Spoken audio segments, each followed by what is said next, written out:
Hello and welcome back to ESBR Boxing. Delighted to be joined tonight with Niall to preview what's probably the fight that I've been the most excited for all year. The Monster Naoya Inoue against Marlon Tapales on Boxing Day. Niall, thank you for joining me tonight. First off, how are you?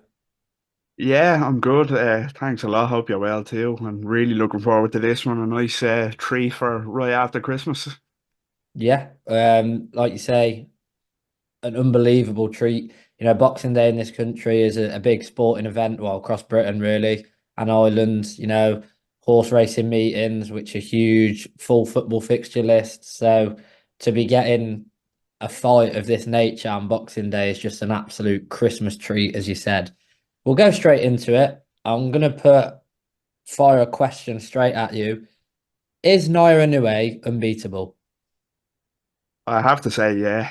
And I know we could have a tendency to get carried away on fighters, but this guy is just so scary with how well-rounded he is. He can box, he's fast, he's technical, he's durable, and the power is just ungodly, especially for those weight classes. So I do think he's unbeatable unless he kind of pushes his limits in terms of how much weight classes he jumps up, which I don't think he'd do that anyway. I think he's too kind of clever to do that, but I do think he can jump up weight classes and still be successful.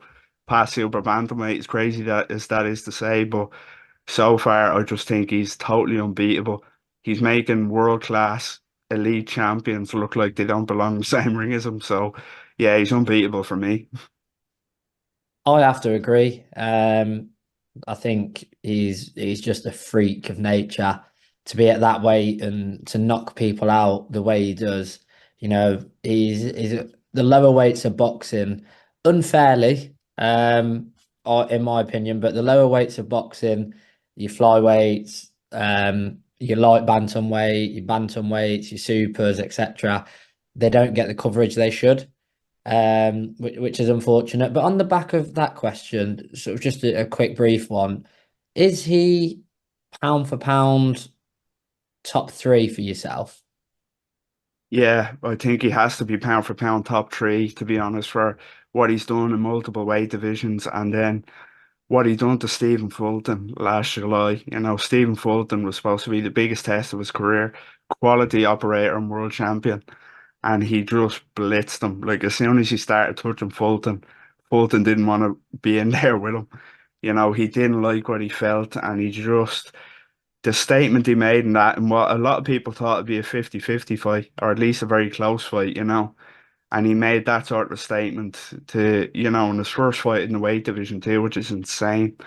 So yeah, I think he's definitely top three. The only question I'd have is would he be, there's an argument to say he could be first on talent, talent most definitely, but with the Fulton win, absolutely. The only fighter that matches him for me now is Terence Crawford, who also put in one of the performances of the year against Errol Spence on that same week, actually, that Inoue beat Fulton. So, yeah, he's definitely top three.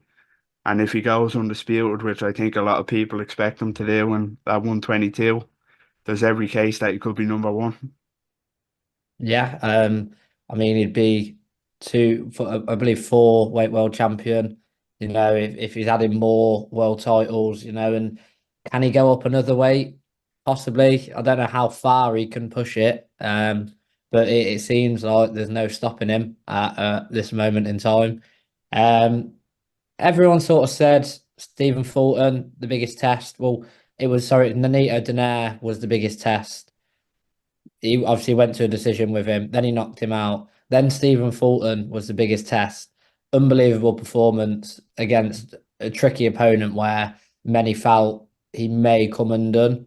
Um, is Marlon Tapales the toughest fight of Naoya Inoue's career to date?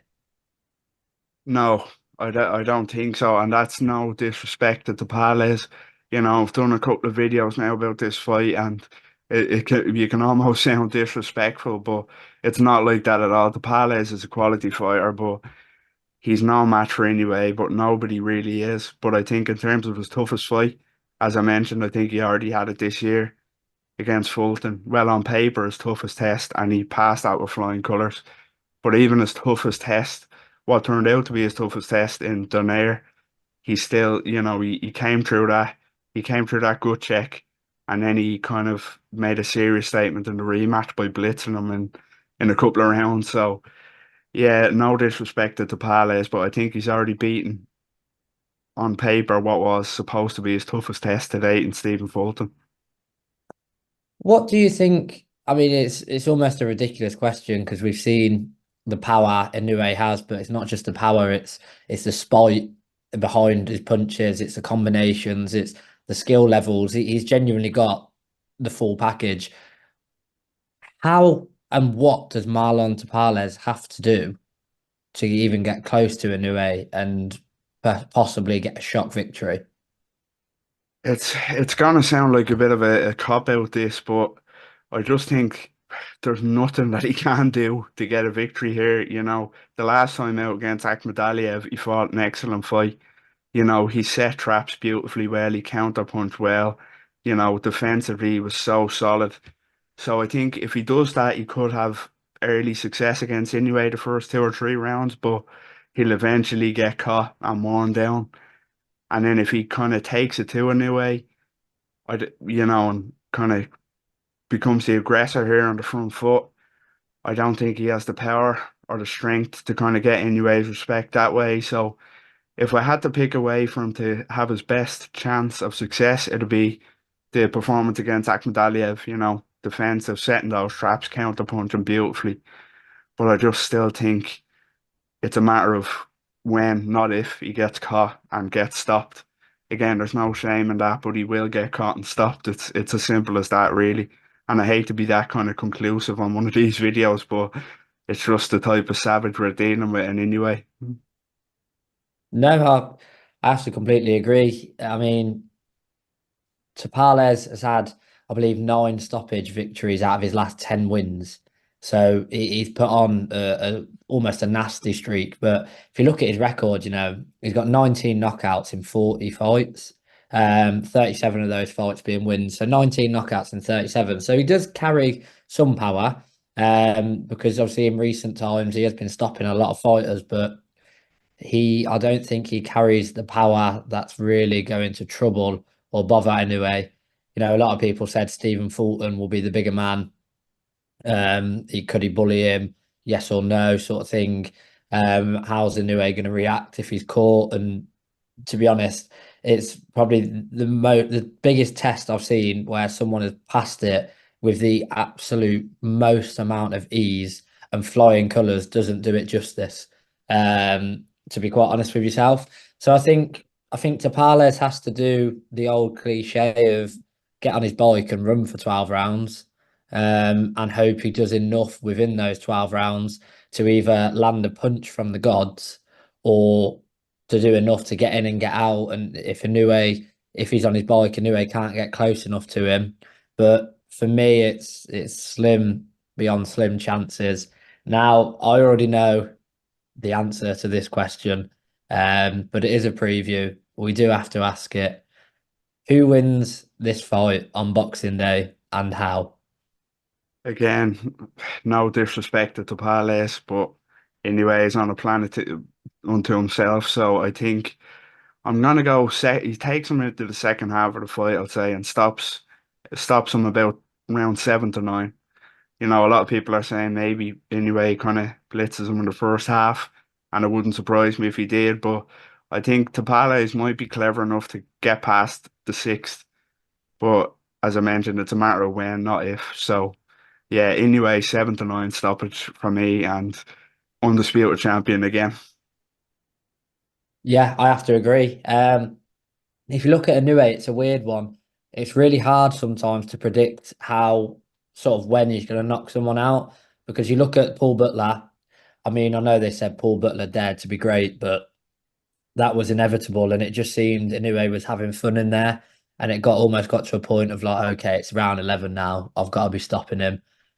Stephen Fulton, it was just again, he was figuring him out. He was hurting him. It was just a case of when it lands, not if. 8 rounds. But then you look at that, he took Nonito Donaire out in 2 rounds, which was ridiculous. He took Das Marinas, however you pronounce it, sorry, and out in 3 rounds. He took Emmanuel Rodriguez out in two.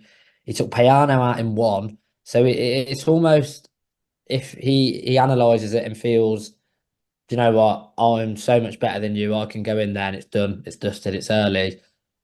And then it almost feels like now he's just having fun with it, where it's almost a case of he will decide when the fight ends and how the fight ends, which is an unbelievably scary prospect. To be able to do that is incredible, and it's very, very few and far between.